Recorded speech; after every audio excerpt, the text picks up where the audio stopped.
আসসালামু আলাইকুম everyone, welcome to মার্জিয়াস craft.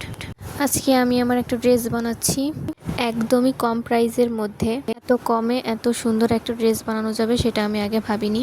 যেহেতু আমার কাছে আগে থেকে কিছু কাপড় ছিল, সেই কারণে আমার তেমন একটা খরচ হয়নি। কিন্তু যারা নতুন করে বানাবে তাদের ক্ষেত্রে আরেকটু বেশি হবে, কিন্তু খুব বেশি খরচ এটাতে হবে না। খুবই সিম্পল এক কালারের মধ্যে, শুধু হালকা করে লেস লাগানোর পরেই পুরো লুকটা একদম চেঞ্জ হয়ে যাবে।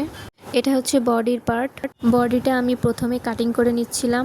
এটা হচ্ছে ফলস কাপড়টা পরে আমি জর্জেট কাপড়ের উপর ফেলে সেটাও কাটিং করে নেব।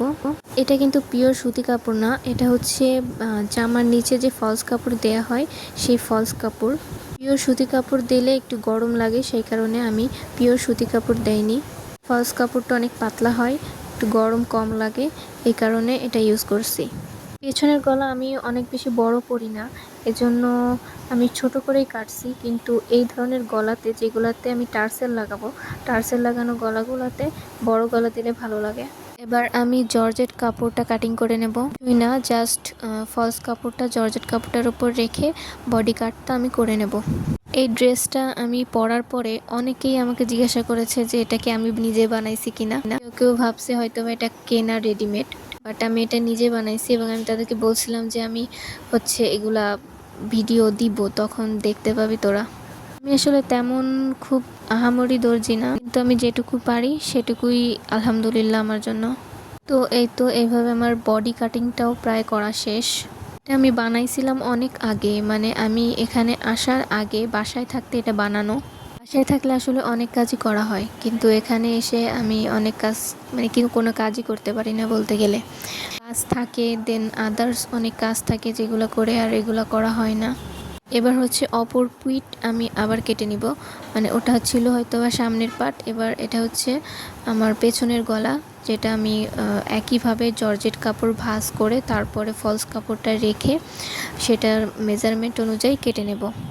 জর্জেট কাপড় দিয়ে কাজ করতে অনেকেই ভয় পায়, বাট আমার কাছে কেন জানি মনে হয় যে জর্জেট কাপড়ের যে কাজগুলো ওইগুলো করাই অনেক ইজি।